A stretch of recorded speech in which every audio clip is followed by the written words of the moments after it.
Welcome to the Hey Taylor podcast, where ambition is a gift, not a burden, where what you desire for your life is 100% possible, and where happiness and success can coexist beautifully. In this podcast, I'm bringing you casual conversations on deep alignment, self-mastery, and high performance. Each week, my guests and I will guide you to go big with your dreams and reconnect you to your infinite potential, because I believe you deserve wild happiness and success in every area of your life. On this podcast, we don't shy away from the deep topics and tough love, because we know that personal development isn't about going through life, it's about growing through life. And I'm your host, Taylor Thompson. I'm a high-performance strategist, business mentor, multi-passionate serial entrepreneur, soon-to-be author, and your breakthrough personal development bestie. Pull up your note-taking app and let's unlock your next level of happiness and success. Your highest potential is awaiting.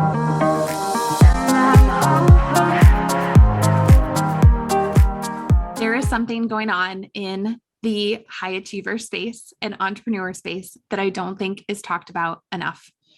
And that is our relationship with time. We have all of these tips and strategies and tools and resources out there helping us really manage our time and be more productive, be more efficient, focus better, all those things. And we're not really talking about how we actually relate to time. And this is something that, especially as a high achiever, if you are super ambitious and you have a lot of big goals, you are like, I want to get stuff done, that adds in an extra layer of stress to our body and stress to our journey when we are trying to get things done as fast as possible, or if we are feeling like we never have time, or that time is running out and we don't have enough left in our life. Things like that. We have a lot of these conversations, maybe in our head and maybe with other people behind the scenes. And I really wanted to bring this to the forefront and really open up this conversation around time, so many different things. And there is no better person for me to have this conversation with than Grace Blacksea of Quench Collective. Grace and I are good friends. She has been my business strategist for a long time now as well. And just overall, just like, I feel like she's a life mentor. She is so wise. And I love listening to her take on things, and it made so much sense. It was just absolutely perfect to bring her on for this conversation. And that's just really what it is. It's a conversation. It's more of a conversation than an interview style episode. And Grace and I dig into our personal relationships with time and how we're both healing that. And we also get into, we touch on, oh my gosh, like so many things. We touch on busyness, hustle culture, mortality motivation, societal pressures on time, getting older, doing too much, comparison, grief and loss, not having enough time, productivity, social media scrolls, all these different things around time and how that impacts how we view time and our relationship with it ultimately, and how we're able to utilize our time based off of all of these different factors. So this episode definitely goes a lot of different places. I am so excited for you to listen in on this conversation, really be a fly on the wall to Grace and I's conversation. We are always talking about time behind the scenes, and this is something we could talk hours and hours and hours about. And if you guys are loving it, we can totally do another episode on this, because these conversations are important. So I am so excited. Let's dive into this episode. Welcome back, everybody, to the podcast. And it's so fitting that I have here Grace Blacksea with Quench Collective back on the podcast. Welcome back. And just give everybody a little like personal and professional refresher of Grace and Quench. Yes. Okay. So let me tell you a little bit about where I hail from in this online business world, if you will, or galaxy. I feel like at this point, it's just so big. I have a education and community platform called Quench Collective, and we help modern leaders and entrepreneurs do business differently, in the long short of it, really. And what I mean by that is we help to support, I should say blend support and strategy to help create women more specifically a platform for them to have more aligned businesses and also step into more whole leadership. So what I mean by that is that we put a lot of emphasis when we're business owners on our business. And then what happens is we tend to feel really unaligned, unaligned for how we are feeling ourselves like as leaders. And so I feel like what can happen, the reason we feel unaligned is because we're pouring everything, that hustle culture, like, go, go, go, go, go, never stop, success metrics, goals, etc., into our business being profitable and quote successful. And then we completely and totally forget about pouring into ourselves. So we, again, on that strategy and support side, we have this kind of unique blend of the two, where we provide both kind of the head work and the heart work, if you will, to helping you create a more holistic view on how you run your business, but also, when you're running your business, giving you the strategy. And then as it pertains to you as a leader, the support that you need to keep going in a really sustainable way. Amazing. Yeah. And since the last time you were on the podcast, Quench has birthed a new baby into the world. The Collective. So tell us a little bit about the Collective. Yes, the Collective has been our brainchild for a very long time. It's interesting because Quench started out almost 7 years ago, which is just wild to think about. And it has from the very beginning been first and foremost a community. We just never had, and I will say community and memberships, that's a whole nother podcast and a whole nother subject matter, but they're very different, right? A lot of people have memberships without community. Community is like I like to describe it as the actual magic. It's the heartbeat of the people who are inside of it. And we had created this incredible heartbeat of people over those 7 years. And so we're finally able to put them into one place and space, if you will. And so the Collective is our community platform where we are, kind of our tagline, if you will, is about being rooted in realness and having more real, deeper conversation, going deeper on our education, like actually bringing expansion to the forefront and what you really need to expand. And again, both your leadership and your business. So we provide tools, resources, events, coaching with myself. We have mindset coaching every month. We have incredible women like you inside there leading really wonderful, important conversations, but also the conversations like, hey, I need some help on the back end of my website. Has anyone ever done this before? Because in some cases, we don't feel comfortable asking questions like that just to the general public, but we do feel more comfortable when it's our community. So we have finally created that platform. It is called the Collective by Quench Co. And super proud of it. And we love it. We have about 45 members in there now, and it's growing every day. Yes. And it's totally a real space. I don't even know if I knew that was the tagline, but that's what I feel. And that's what you've curated too through Quench, is just a community full of realness and authenticity. And like you said, developing whole leadership is part of Quench's, mission and purpose. And that's exactly what you have done and what you've curated in the Collective. And I love it. Thank you. That means so much to me. Oh my gosh. Yes. Yeah, it is true. It's so nice to be able, and it's not the easiest feat in the world to be able to translate that into something more tangible. So we definitely actively work at it every single day. So thank you for saying that. Yeah. And we'll have everything linked below too. If anybody wants to check out the Collective, we'll have all that linked in the show notes. Amazing. So speaking of realness and real deep conversations, that's what we're going to have here. When you were on the podcast the first time, was that episode 4? I should have looked before this. Yeah, something like that. I think we were in single digits still. So yeah. Yeah. I think it was episode 3. I'll link that below too. If anybody hasn't listened to that, we talk about being multi-passionate, and that specifically, that episode, the feedback that I got back on it was people were like, I could listen to you guys talk for hours. And I was like, I know, it was so good. Like, I love the wisdom that you bring to more common or popular topics and things. I think that you have such a unique take on things. And that was one of the reasons that I wanted to bring you back on so everybody can listen into us just talk about time and our relationship with time.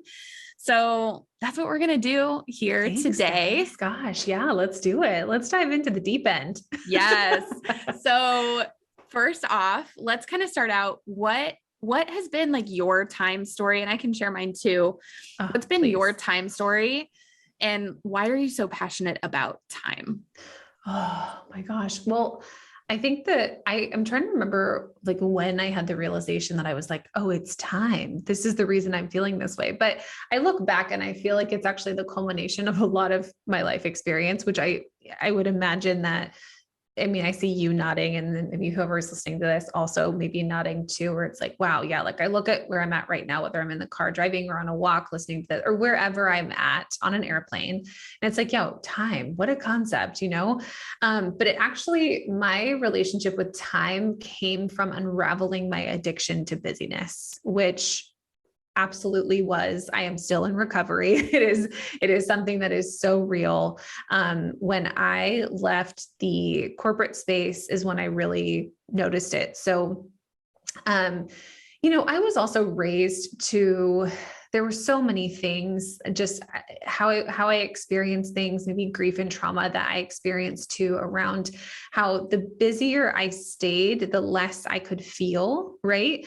And that was my drug. So like, I will say, it never was, alcohol for me. It was never drugs for me. It was never this. It was definitely food. And it was definitely numbing out by way of eating and by way of staying busy.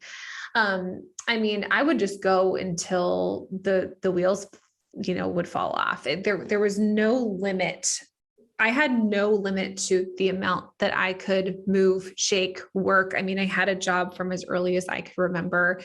And I used to think it was because I really enjoyed doing hard work, but looking back, I mean, I put myself in industries where you were so busy, you truly could not even think. I mean, you would have to think like, when was the last time I actually went pee? Like that type of thing. I mean, that similarly, like I know a lot of moms, I hear a lot of moms say that, when was the last time I actually used the restroom, that kind of thing. But I was just filling and filling and filling the space and the bandwidth and the time of like that I maybe did have on my hands with stuff, with things that, sometimes mattered, but most of the time didn't. And then I started the really unhealthy relationship of coupling my busyness with importance. I thought that because I was busy, I'd have friends say that like, gosh, well, I mean, I know you're so busy. I didn't want to call you or I didn't want to invite you to this thing. And then I would have my feelings hurt all over again. It was this whole thing. But then if people didn't see my busyness, it meant that what I was doing didn't matter. It meant that I wasn't important. It meant that, so I really, really had to completely and totally talk about a blow to the ego. I had to really rework and retell those stories in my life. I'm still actively doing that. I don't think I will ever not have to do that. So lots of therapy, lots of support and rewriting those tales. And yeah, it was when I finally had in my early to mid 20s, essentially kind of physical breakdown of my body, not being able to, I mean, my body was just screaming at me, like, do not pass go, do not go any further. You cannot do this anymore. And if you do, I mean, I think the bigger realization that I had was that you're going to miss out on all of this goodness going on around you. But even then, I mean, I was holding on to things like relationships that didn't serve me anymore. I mean, there were so many things going around me that I didn't even have the ability or was not making the time to take inventory of. I was telling myself that this job that I was working was my end all be all. I was making absolutely no money. I was not taking care of my body. I was not well treated. I mean, there were so many elements to it. And then when my body finally halted and didn't give me a choice, I had to sit in that really, really uncomfortable spot of what the reality was, which was that I was completely and totally addicted to this feeling of busyness. I mean, I remember like even when I left my corporate job for the first time, and I mean, I left cold turkey. Like it was a conversation. A lot of people sat me down and said, I think it's time. I think you need to go. This isn't good. This isn't healthy. And I was, of course, so offended at the time by what they were saying. Of course. But I look back on like the first weekday that I just, I left without another plan for a job. I was really needing to do some healing, but I was so resistant to it. And I remember sitting there, it was probably like a Monday morning. I would have already probably been at work for a couple of hours and had however many cups of coffee and had already been through however many emails in my inbox. And I just was sitting in like my 700 square foot apartment going like, what am I doing with my life? Like, and it was so uncomfortable. I wanted to literally crawl out of my skin. I just did not know myself anymore. I mean, and like my actual concept of time, like of reality, was also so skewed too, because my benchmarks of time throughout the day were work, right? It was either before work, during work, or after work. I had no other identity. And so it was just, I mean, it was this huge identity crisis. It was this huge realization of addiction. And when I was able to start to work through that by way of like tapping into some of my creative abilities and rewriting the story and the script on who I was and on just who I was as a human being, as Grace, without this job or without this thing. And as I was able to strip away unhealthy relationships and beliefs, is when I saw that where I spend my time is what matters most, because that is truly where my energy goes, and they go hand in hand.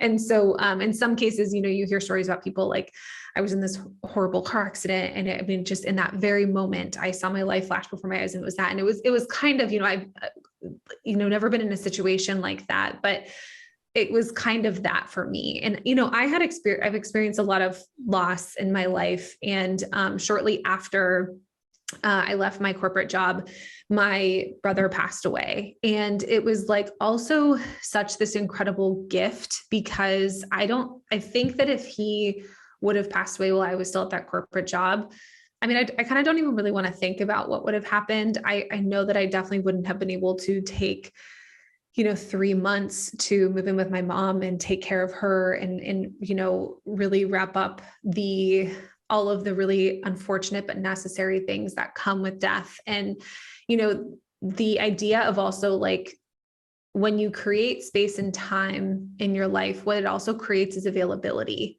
And when we look at the concept of being available to people, or available to yourself, or available to whatever it may be, like, it's kind of this overlooked thing, right? We actually are taught like, boundary your time and like put these walls around it and stuff like that. But when you're actually able to be available to the people who you've always wanted to be available to, that you just couldn't be before because you were telling yourself this lie that you were too busy.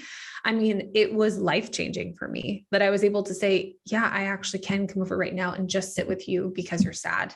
Or yeah, I actually can come over and take out your trash because you haven't been able to get out of bed for a few days. Or I can come over and just have dinner. Like, so maybe it doesn't have to be something I was doing for someone, but I can be a part of something. Mm-hmm. And yeah, I mean, as you can see, it was just like this kaleidoscope of outcomes that came from it. But I am so grateful for having gone through that, although uncomfortable and really horrible physical experience of burnout that led to my realization of addiction, that led to being able to create some more capacity to grieve, and then also be available to the people who matter the most to me, because there's a good chance that if I was still in that corporate job, that I would have shoved that all under the rug and I would have gone straight back to work, and I never would have allowed myself to be there for the people who matter the most to me or take care of myself. And I can't even imagine what that would have been like. So yeah, that's kind of where it all started. That was like the genesis of it all for me. Yeah. I mean, we could just end the podcast episode right now, because you hit on so many important areas of time. And yeah, I think that, to kind of go to like the root of like the burnout piece, I feel like that is such a huge, time either motivator or demotivator for people. I feel like that people come out of burnout and their relationship with time has changed forever. Like, I think that is one. Burnout itself is a catalyst to something, Totally. 100%. I mean, I want to hear about your story. I feel like it's such an interesting one. I mean, like, that's also the interesting thing too, is that like what you were saying, that everyone I think that truly everyone has experienced burnout in some way or another, and how we all get to burnout is just different. Yeah. But it's so interesting. I would love to hear your story with time. Yeah. I was thinking about this, a few days ago, a little more in preparation for this episode. And I kind of feel like I have had like I've had two unhealthy swings with time. I mean, the first one kind of being like my kind of when I was when I was on the fast track to burnout, Yeah. like proving myself to others, like the comparison. I had the external pressure of time. Like I needed to make the most of time for achievement purposes. And it was like, if I didn't spend a certain amount of hours on my business in a week, then I wasn't going to make the money I wanted. And then once I did spend that amount of time in my business, oh, I could spend more time in my business and make more money. It wasn't all about the money for me, but it was more about the achievement and the perception of it. And like you had said, like the importance, you seem like I seemed important. Right. But I was giving a talk on, I guess this was a couple months ago. One of the things I kind of brought up is that I thought that I was portraying myself as important to other people, but it was really just coming off just hot mess, just straight up, just hot mess. That's not what we think. I think when we're in busyness, we're just like, oh, it's like that badge of, the busyness badge. I'm important. I have more to do than you do. Like I have somewhere I need to be, like all this kind of stuff. And it doesn't come off that way. People totally read through it. People can see through the lines. And so there's this like other aspect of that, but I just felt, I think a lot of it was like comparison of like life stages and comparison of other people. Like I got in the entrepreneurship world when I was 19 or 20-ish. I mean, it was so much different then. And I was comparing myself to like people who had been in business for a really long time, especially when this online space, like you called it a galaxy. I think that's totally correct. And you also refer to it sometimes as like the Wild West. It really is. And seeing other people of like, oh, they could do that. It was like, great. It was motivating because it gave me, an idea of what's possible for me in the online entrepreneur space, but also so much of it was the comparison. And it was like, I am behind if I don't wrap up these emails today. I am behind if I don't, I guess one example of this is right when I was kind of first in the entrepreneurship world, I was following a lot of Tim Ferriss and like was listening to his podcast, and he's great and that's all fine. He does, entrepreneurship and life differently. Yes. But I was kind of getting into that world and it was you have this goal, you need to do everything possible to hit it. Mm-hmm. If you have to skip a birthday party, you're skipping a birthday party. If you have to eat dinner on the go or like skip dinner or whatever it is, that's what you do. If you have to pull an all-nighter, that's what you do. And I really just got wrapped up into that hustle culture. And so I feel like that was kind of where my an unhealthy relationship with time started. And then once I kind of got out of burnout, I spent a few years just really pulling back. And you've been with me the last like couple years and I've like really pulled back. It's wild. Yes. Like really kind of gone to the other side a little bit of like, okay, I need to like work a little bit more. But it was nice to kind of like see where like my personal boundaries kind of are with time. But then just with, the other kind of the pendulum really swung the other way when I had some loved ones have some near death experiences. Mm-hmm. And I talk more about that on episode 5. And then kind of a new version of my, unhealthy relationship with time 2.0 came out in that it was like, I need to make the most of time because we literally don't know how much time we have left. Yeah. And to the point where I was starting, like, this is recent for me, the last like year or so, where I was like starting to get a little bit of anxiety of being like, I'm sitting here trying to be present because I'm personally going through this like experience, but I'm sitting here trying to be present with somebody and they're on their phone or somebody's running late, and I'm sitting here, I'm just like, we don't get to see each other very often. Like, I want to make the most, like as much time as we can. And so I was starting to like almost project this on other people too, of just like, we need to be fully present. And like, I don't I don't know. That's kind of been wild, like trying to find the balance between, kind of that mortality motivation that you and I've talked about Yeah. a lot too, of just like, yeah, like we're just not sure of the time that's left, but so making the most of moments, but also not putting pressure on that and still allowing life to flow and to be. Right. Yeah.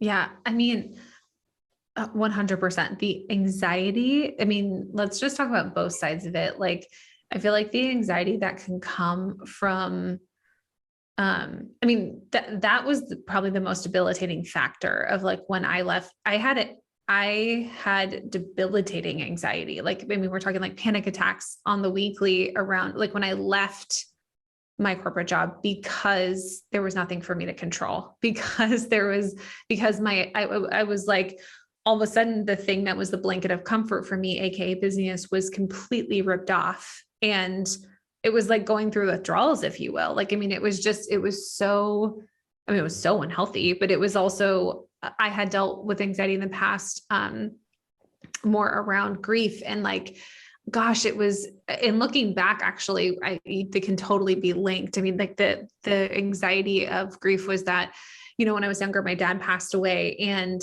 I had complete and total anxiety that I was going to lose everybody. And so my mom would go out for, be with the babysitter. I was like known to be a disaster with the babysitter, just because I was so nervous she wouldn't come home. Like there was just like, and that was, I mean, as a child, I don't know that it was known, but that was anxiety. I mean, there was so much anxiety coming out from all different spectrums. And I think there is some really interesting things too, that like that really quite visceral experience of anxiety that you feel from like, oh my gosh, like how you were saying, I'm sitting across the table and this person's 30 minutes late. We're wasting this valuable time. And gosh, I just had this experience with my family member, and I don't know how much longer I've left. And so I want to see them all the time and be there for every little thing.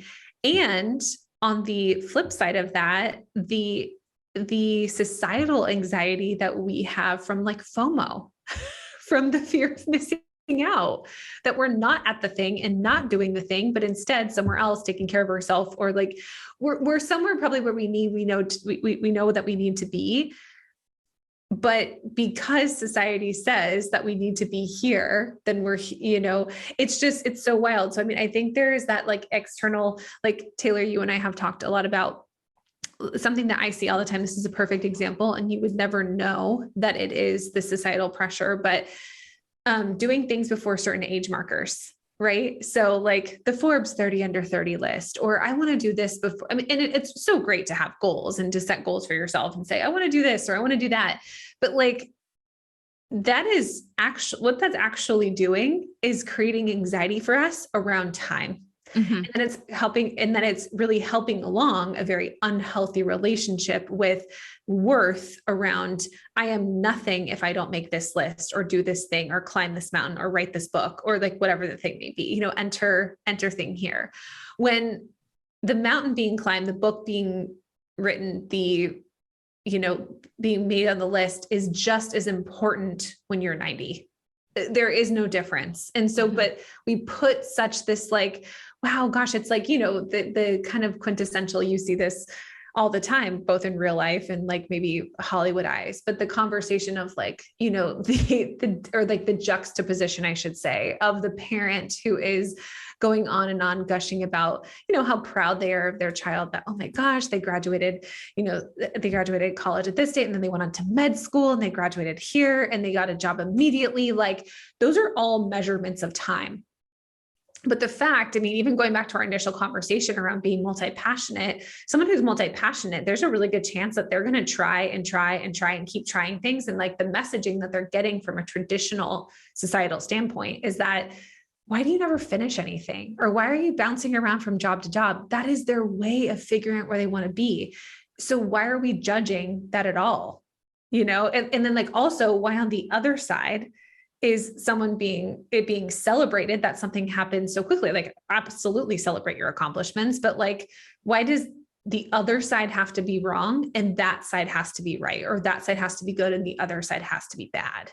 Like those, we have so much, we are completely and totally surrounded by societal pressure. Look at even like Instagram every single day. If you don't post between the hours of X, Y, and Z, then why post at all? You know, it's just like, there is so much pressure constantly on us around time. I mean, even like there's so many studies too around like, getting kids to school by a certain time, you know, like some families just do not like, and cannot subscribe to that. And it's like, we actually look at like these perpetually like late people, and it's like, they're actually how they're biologically built is like, they just need more time, or designed.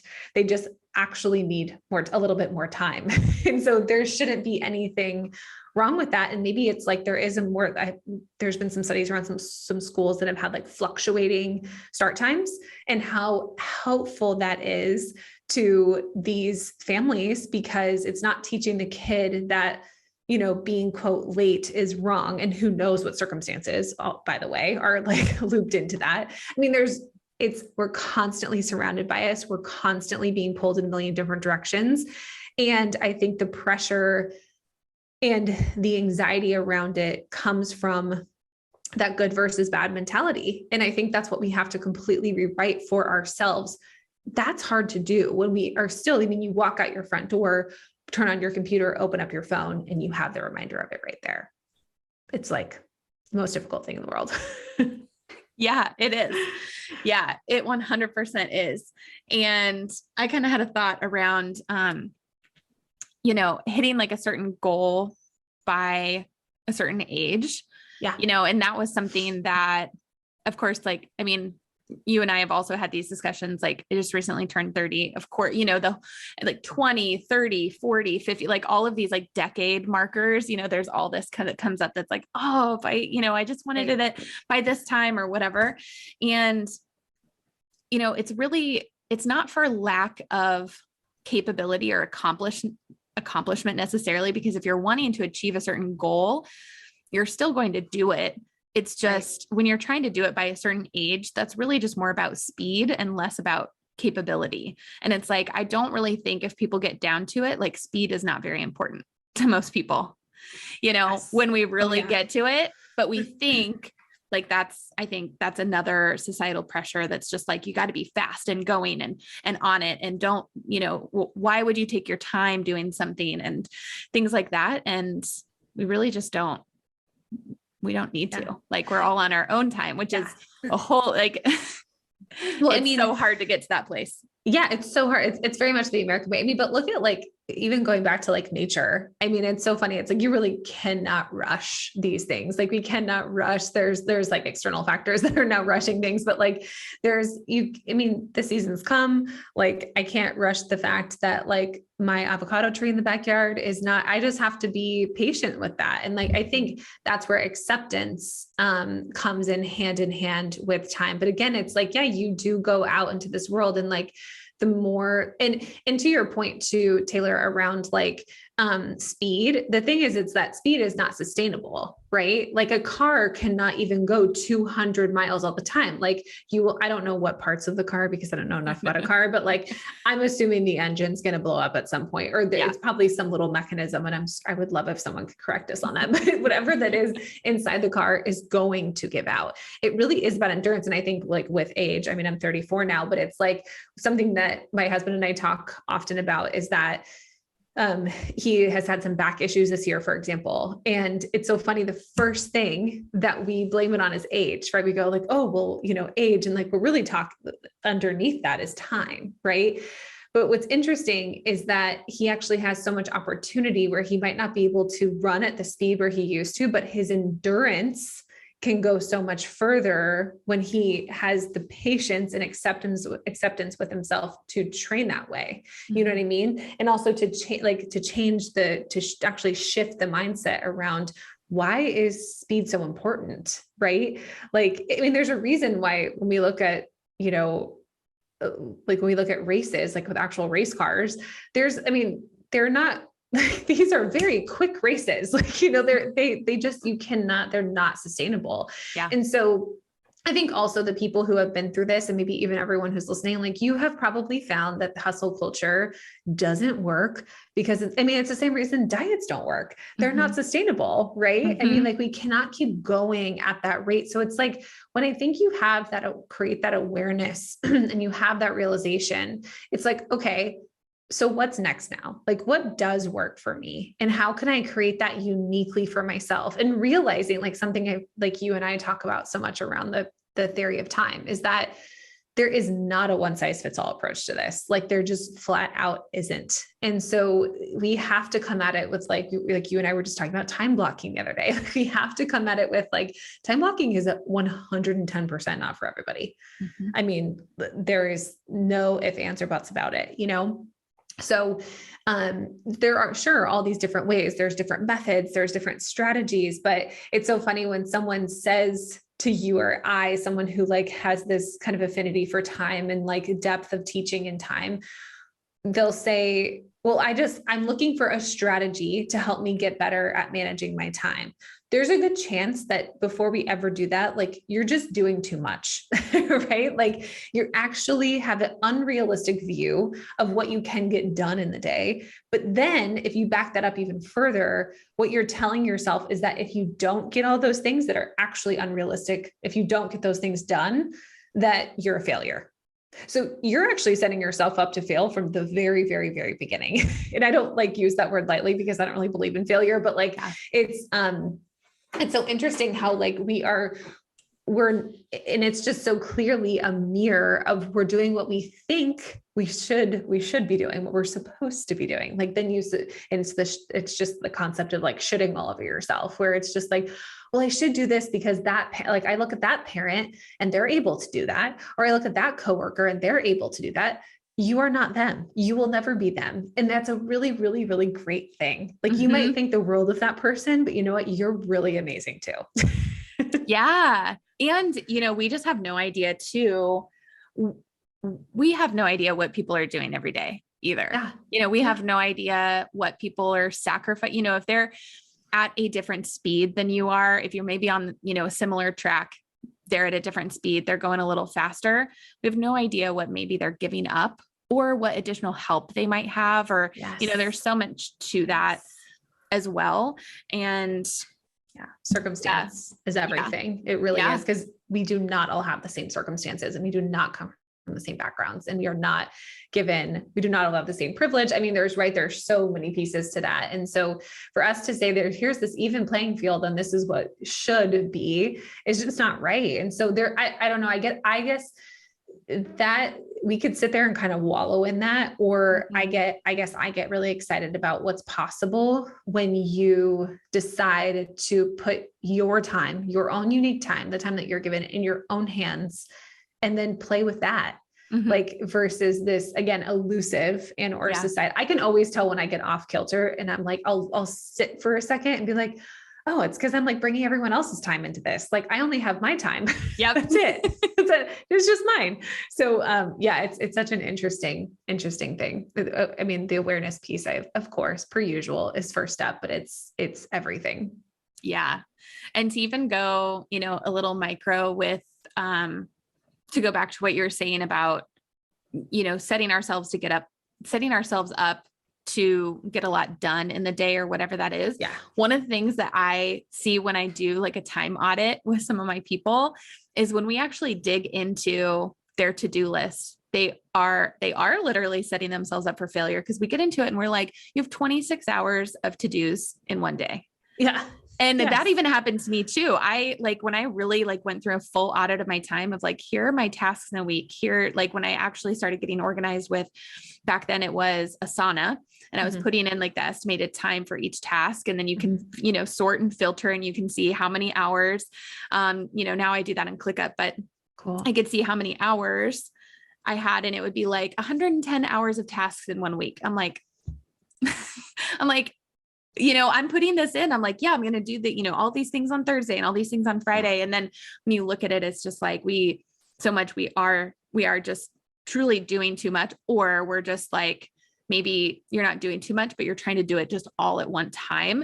And it just like needs to be spread out. It's like, that's fine to do all 110 hours of tasks, but maybe like do that over a month and not just like 5 to 7 days. Absolutely. Absolutely. I mean, it's the difference of, like, if you decide, let's take a house, for example, if you decide to build a house on your own, it's going to take some time, right? Like, I mean, and you can be okay with that, or you can not be okay with that. But then like, if you decide to ask for help and bring in friends and neighbors or contractors or a team or whatever it may be, then great. Like it's probably going to go a little bit faster. And then like, I mean, there's even the not extreme example, but the other example or other side of like, or it's delegated, right? That you're over here spending your time doing something else and someone else is building the house for you. You know what I mean? Like there's so many different elements of that and they all are okay. And I think it's about finding like what you're okay with and like that subscription to perfection. Like it doesn't make you, well, I just don't believe in perfection, but I mean, it doesn't make for those of you who are still in a relationship with perfection and, or it is as a part of who you are. It doesn't make you any more perfect that you built a house versus having someone else do it for you or asking for help, right? Like none of that defines perfection.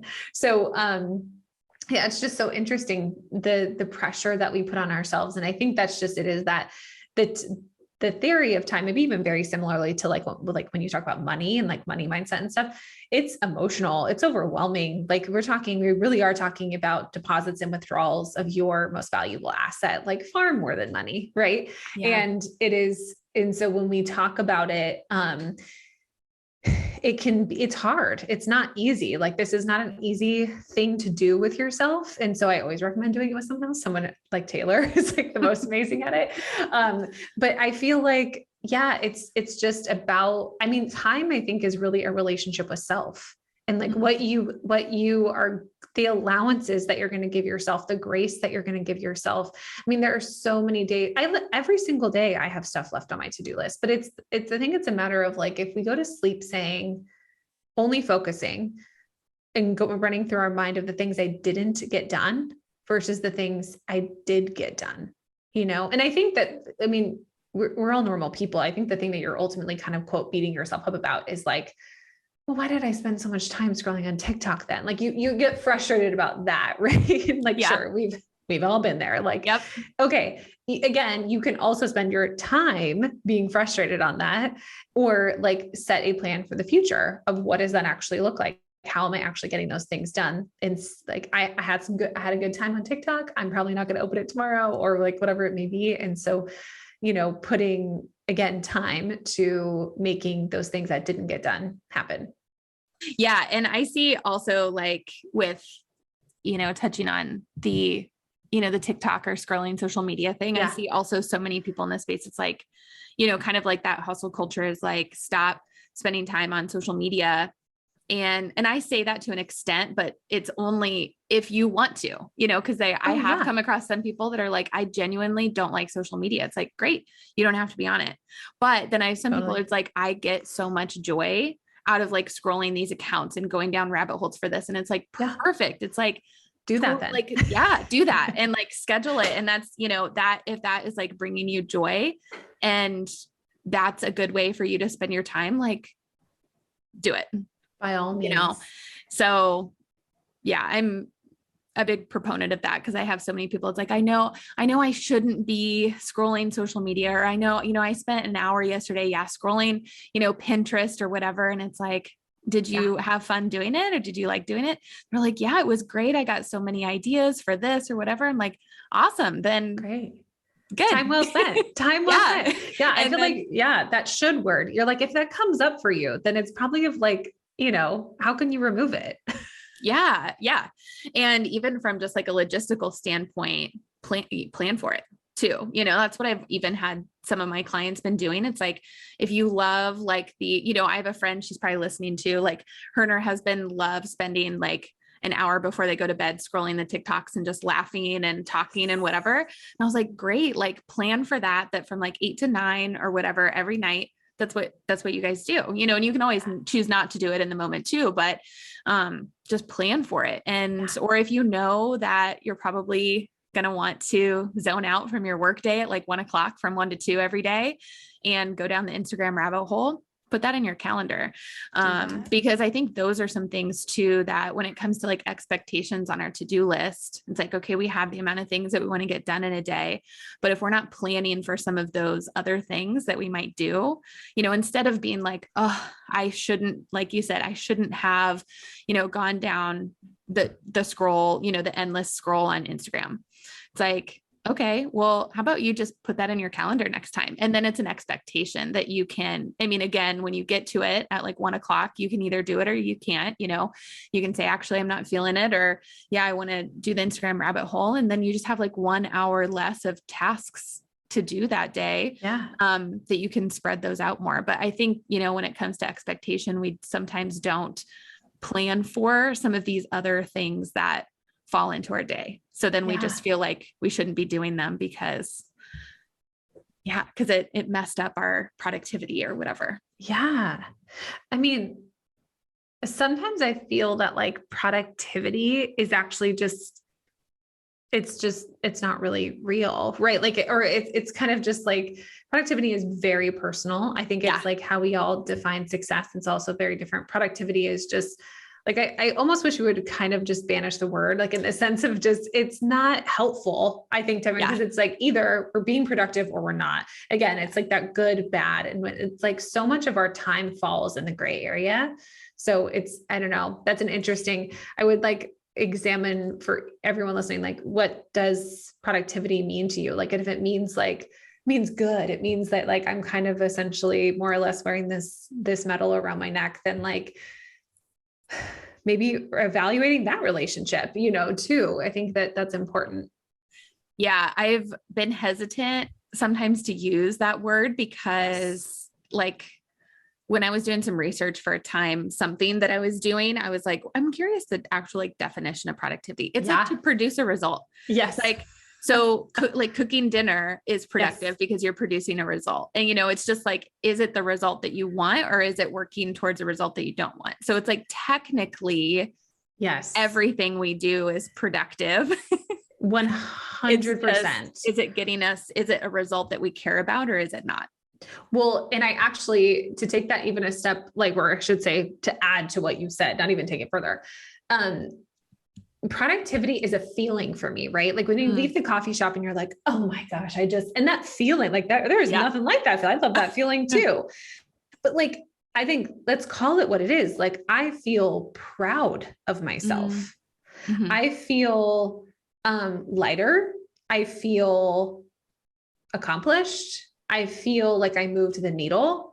I've like enter thing here, like, because again, you're always producing, like you being here, living and breathing is producing a result. Yeah. Like that should be your baseline. But I think getting more specific around the feeling, because again, I think productivity is kind of this word that just like blankets these other feelings, but I think it probably is very healthy. Or I should say maybe helpful, because who am I to define what healthy is for somebody, but, maybe helpful to actually go deeper with what is the true feeling of when you're leaving that thing, or, wow, I just did a lot in an hour. Like, I feel so productive. Go further than that. Like, what is the feeling around it? Mm-hmm. Yeah. Yeah. That is good. Yeah. Yeah. Cause so much of it, when we get down to it, whatever we're working towards is all just really a feeling. 100%.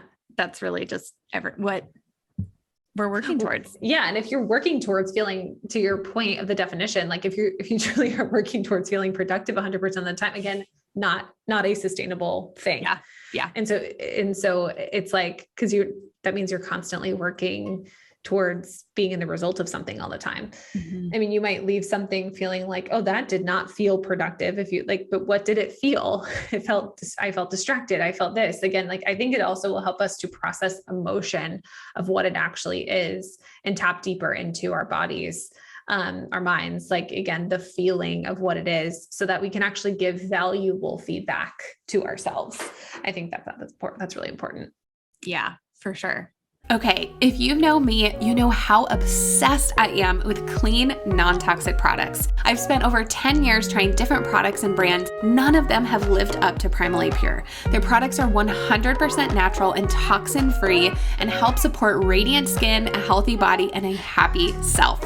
My absolute favorites are the charcoal deodorant, the everything spray, the lip balm, the oil cleanser, and okay, well, I'll just save us both some time and tell you that I haven't tried a product that I don't love. If you're looking for some super clean products to add to your skincare and home routines, then head to primallypure.com or click the link in the show notes. Use code HeyTaylor10 at checkout for 10% off your entire purchase. It's official. I have hopped on the CBD bandwagon. I do not know why I waited so dang long to introduce this amazing product into my life. I've been using CBD for my period pain, ovulation pain, travel anxiety, and to help me sleep if I have had any alcohol or sugar too late in the night. The company I trust for all my CBD needs is Soul CBD. Their products are organically farmed, third-party tested, and contain 0 THC, and they're gluten-free. I love the peppermint CBD oil drops or the strawberry gummies for traveling, and especially I love their Alert CBD capsules. I try to avoid caffeine as much as possible, and these Alert capsules give my brain a boost when I need it without getting jittery or harming my adrenals, and contain very, very little caffeine. You can get $20 off your order when you use the link in the show notes. I'm curious, what do you think is one of the biggest struggles that you think society, or even just like the entrepreneurship community, what is their biggest struggle with time and why? Oh, I mean, I'm like, to choose one. I know. I'm like, I don't know. It's a mountain. It's that I don't have enough of it, probably. Would you agree? Yeah. So I was going to say, I think that that's what I hear the most of from people is I don't have enough time, but I would love maybe for us to unpack that, because we know that that's not, maybe that's the struggle, but that's not the problem really, is 100% lack of time. Is the lack of time. I mean, an example, maybe like really tangibly I can give you is I worked with a client last year in a program who came to me. She was, I think her baby at the time was like a year or so and some change. And she had previously been running a business, let's say full-time. Like it was probably more that just like she had the time freedom to work whatever she wanted. I'm sure it was full-time. And she had this beautiful baby, and she was like, well, I want to be with my baby more. Like we're in some seriously, she was also breastfeeding full time. There was all these elements of it. Right. And having this child really made her realize, like, I don't want to be at my computer all the time. Like, I'm having a really great time doing X, Y, and Z offline, but I also really love my business, and it can be both. And I asked her one day, why are you putting the pressure on yourself to run a full-time business on part-time time? And she was like, well, I've never been asked that before. I don't really know, I don't, I mean, of course, like we had such great conversation around it. And it was that like the unpacking of, this is how I did things. This is how I used to do things. And I think that's just it too, is that we are constantly comparing ourselves to who we used to be. It's like the jeans thing. It's like, oh, I'm keeping this pair of jeans because I know I'll fit back into them one day. It's like, you actually will, I won't even be the Grace who I was yesterday. Yeah. Like we are constantly evolving, like we have to which is not easy, right? It's easy for me to say, it's not easy to do, to let go of. Those are identities. And those are things like I'm having a baby in a few months. And I'm like, I'm in a constant state of grief over, kind of almost this nostalgia feeling of like, wow, life will never be the same again. Not in a negative way. And it doesn't have to be that it's super positive either, but it's just that it's different. Period. Hard stop. Like it doesn't need to be anything else. And that doesn't even really need to have a more full explanation, I think. But I think again, it's about matching.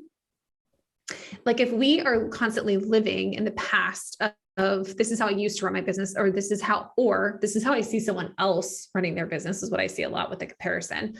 I should be able to do that too, because similar thing, like, she doesn't even have a kid and I do, or, like whatever, or vice versa. Or, I mean, I hear that a lot too, just working with women. There's all sorts of elements, right? You also have no idea of their circumstances. To your point earlier, like you have no idea of the help that they have. You have no idea.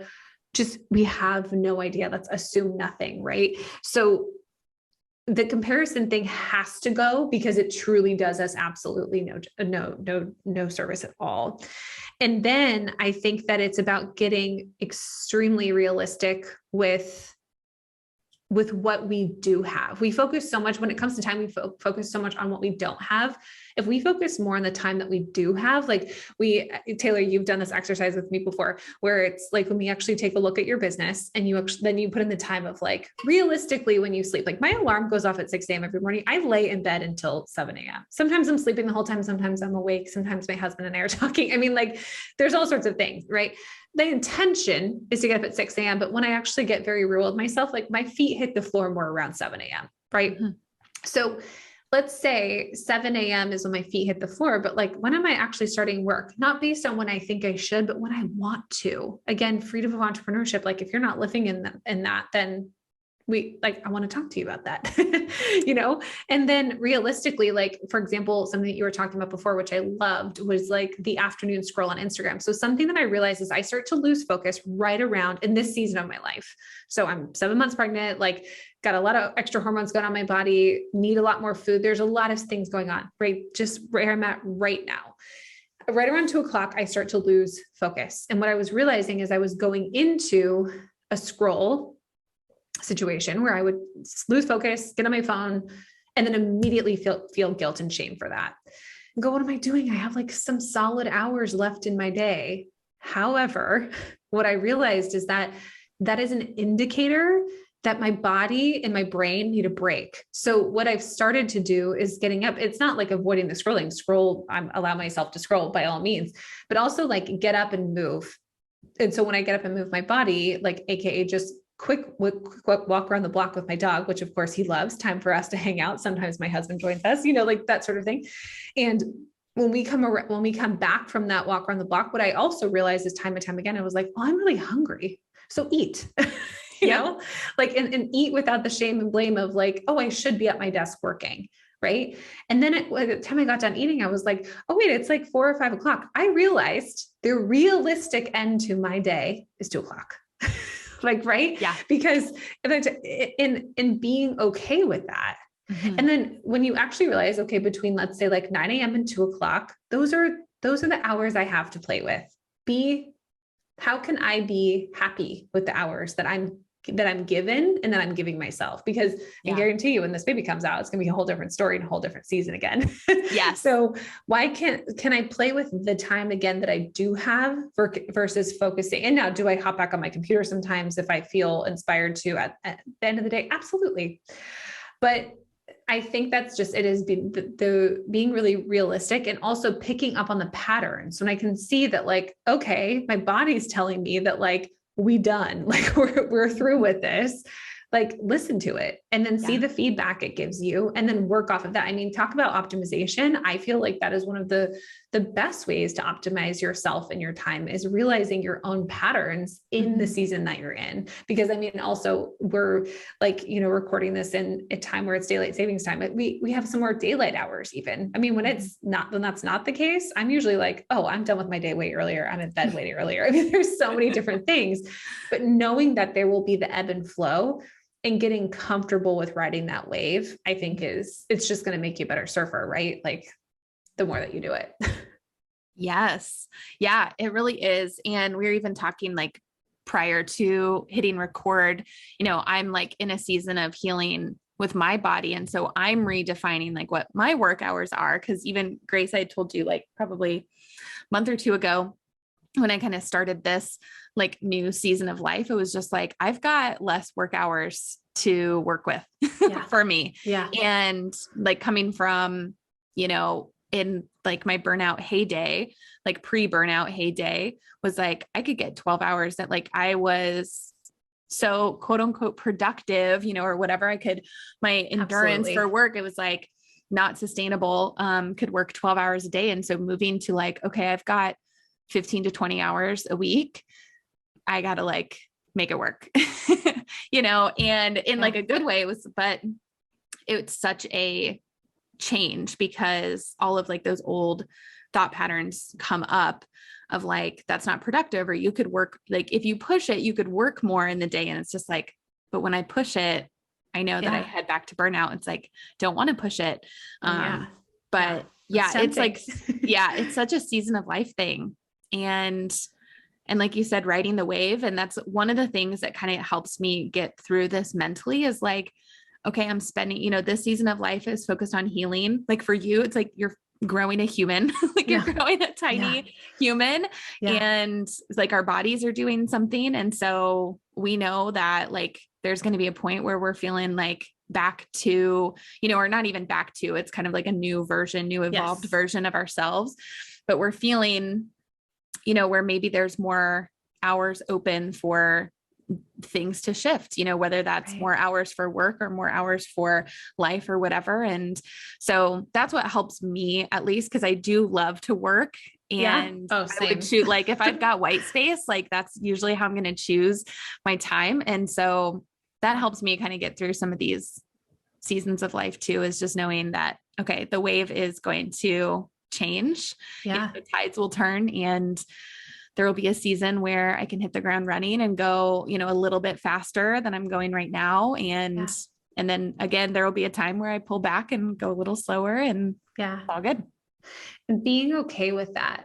I think like allowing yourself, and again, that's not a blanket comment, that's like a very personal comment. Like, how can you become okay? And maybe even the gratitude piece around like grateful for the time that you do have, not the time that we don't have, like, I mean, I kind of, to be honest, it always nods back to like, I think about the loved ones that I've lost in my life. And like, there really is the things that make me most sad is like when I'm sitting there thinking about, and it's okay to be sad, of course, but like, oh, the time that like I missed out on, but like what really fills me up is remembering the time that we did have, like that it has been a super helpful part of my healing journey. And that's not always the case. Like sometimes I'm just sad, and sometimes I need like space for that to kind of live in what was, and kind of, whatever that may look like. But I think that again, we really are given this gift of time. I mean, like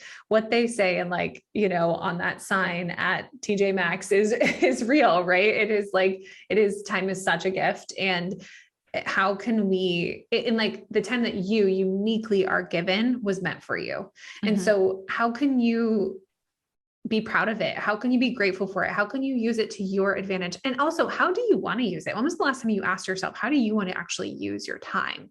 You know what I mean? Like that is, we do have, for the most part, the freedoms in that. And so, what does that look like for us? And I think evaluating that and sitting down and again, making the time, because we don't take time, we make it, but making the time to ask ourselves those questions is going to be everything. And I think that's also going to be the thing that really helps to maybe heal our relationship with time, and, or reinvent it, kind of rebuild what that looks like. And it's all possible, but just also knowing that it's going to change. Like that is an absolute, like if you're a person that's based on certainties in your life, know that it will change. And I think that, but like deeply, deeply knowing that like it is going to change, it's like summer. It's like part of the reason it feels so fun that's like unspoken is that we don't have to be anywhere typically at a certain time, or we don't have to, whatever. And that's why it feels so free and kind of footloose and just fun. And you can do that with different elements of your time too. It's just about like whatever you make of it. Yeah. Yeah. One of the last questions I want to ask you for all of the mamas, soon to be mamas, or it eventually will be mamas. Yeah. Has your relationship with time or your perception of time changed now that you're expecting a beautiful baby boy? 110%. Like I would be so lying if I said that I didn't. I mean, I think daily, honestly, daily, it does. And it has changed in the way that it has given me so much more grace for myself. Like, but I think it's equal parts where like, it's offered up this, like, okay, you have this opportunity to look at it in this different light. And it's also the acceptance on my part, someone who typically is going to resist, like push harder, push further. That's like how I'm naturally built, right? It's like why I have to do that work around this, like burnout recovery every single day. And what this beautiful being has taught me is that when we are constantly being downloaded, both like physically, emotionally, maybe even spiritually, around like what we need and the time we perhaps need to take for ourselves, for our health, for our, others, whatever it may be. And it's a matter of like listening into it. I mean, just last night, I sat down to write something in our newsletter, and it was at the end of the day. And it was like, I was excited. I was like, I'm going to go take this long shower. I'm going to use the body scrub. I'm like one of those like 15-minute, just like really good, showers. Yeah. And I was like, and then I'm going to sit down in like my comfy clothes, maybe with a face mask on, and like write that. Like, it just felt good to me. I was like, it's just going to feel really nice. And I did that. I took the shower, did the thing. And like, I sat down to write this thing. And I mean, it was literally as if someone flipped off the switch in my brain and was like, nope, not tonight, and I could, like, the old me, the past me, even just very recently past, would have been like, absolutely not. We're pushing through this. Like, go make yourself a cup of tea, figure it out, like get over it, push through the pain, push through the light switching on, turn the light back on. Yeah. Just flip it back on. It's that easy. Yep. Flip it back on. And I literally looked over to my husband and said, like, the light just went out, like in my, like, and that's okay. And it's so funny because it's like, it was also such a reminder that kind of some of my peak, like, thought hours in my mind are the morning. And it was like, whether that was a spiritual thing, whether that was a me thing, whether that was a baby thing, like whatever it was just like the reminder. What it really was to me, a reminder of rest, go to sleep. You absolutely can take 15 minutes tomorrow to do this. Absolutely. No matter if in the newsletter it went out an hour and a half later than it normally did. And it's okay. I didn't even notice. I didn't even notice it was later. Yeah. I saw in your email, it said it was later than normal. I was like, I didn't even notice. People don't notice. Yeah. See, I nodded to time. And, that was probably even like unconscious internal shame around like this went out, later than expected. And you're right. It didn't matter.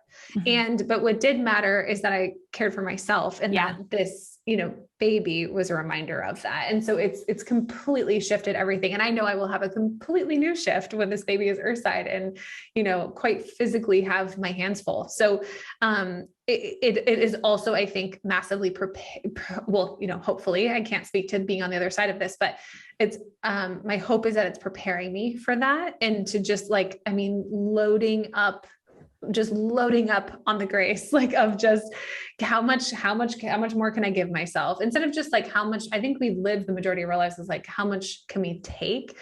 Meaning like, or I should say just off put, kind of like push outward, or how can I like, how much can I just strip away? But like really almost working, my hope is to work from like that overflowing cup, if you will, versus the emptiness of it all. So I'll report back and let you know how it goes. Yes. Yes. Because that adds a whole other layer of, perspective to time. Oh yeah. Oh my gosh. Yeah. Big time. And I've got even more. Every mom who's listening to this is like, oh, she does not even know. Like I am already feeling that feeling coming on. So, and I hope to meet myself with just as much acceptance, as, I've learned and am learning all the time when that is the case. So we'll see. But again, old me too would have probably sat here and like panicked about the future of it, because it's like, not here yet, but I can't do that. I can't do that. It's out of my hands for sure. Yes. Yeah. Around anything that we've talked about today, or around time, is there anything else that you're feeling called to share right now? I mean, I could have this conversation with you forever. I feel like, again, what a great group conversation too. And so I know you'll put out some like stuff around how we can bring people into it, because everyone's story is so different, but just, I guess that's just it, is remember that you do have your own relationship with time, and you do have your own story, and it is yours and uniquely yours, and you can rewrite it if you want. You maybe you don't want to, but like, remember that your time is so unique to you. And it is like this, I almost think of it as like this separate thing that you can maybe even like, if you kind of close your eyes and think about it as something that you can like hold in your hand, like it's yours, and you can give it away. You can keep it for yourself. You can like, and I think especially as women, like the first thing we give away is our time. Mm-hmm. And again, I don't know that it needs to be like demonized as like a bad thing necessarily, but if we kind of worked on the relationship with that thing that we're holding in our hand, we'd probably be a little bit more mindful of where we do put it.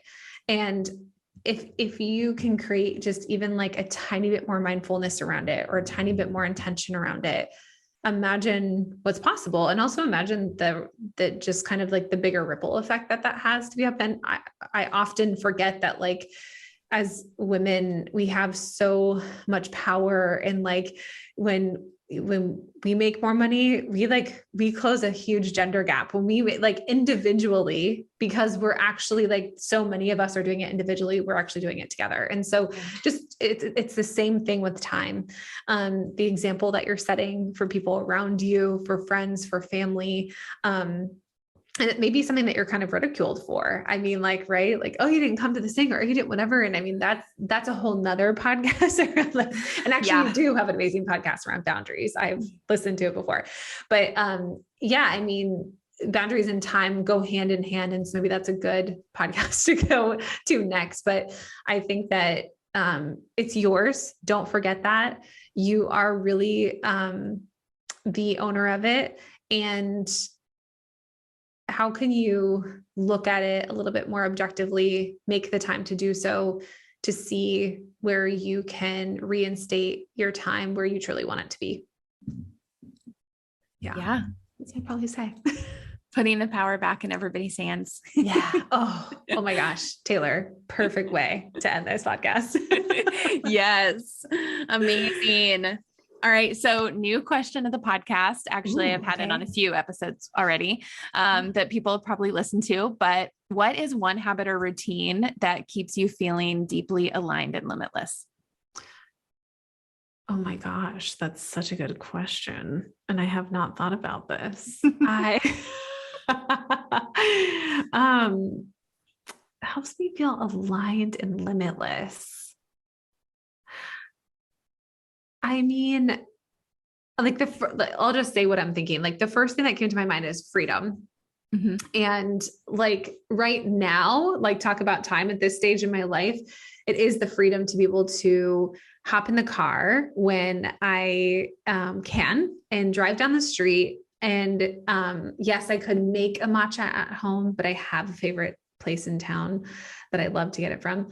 And that I can hop in the car and I can go pick up that matcha and I can just sit in the sunshine for like a few minutes. And like what that does from like a restoration standpoint for me, of just like reminding me of the simple moments. And even like, let's say like take everything else out of that. Like if you didn't have access to a car and you didn't have the extra $7 to spend on a matcha, that's how much they cost in California, by the way. It's kind of wild.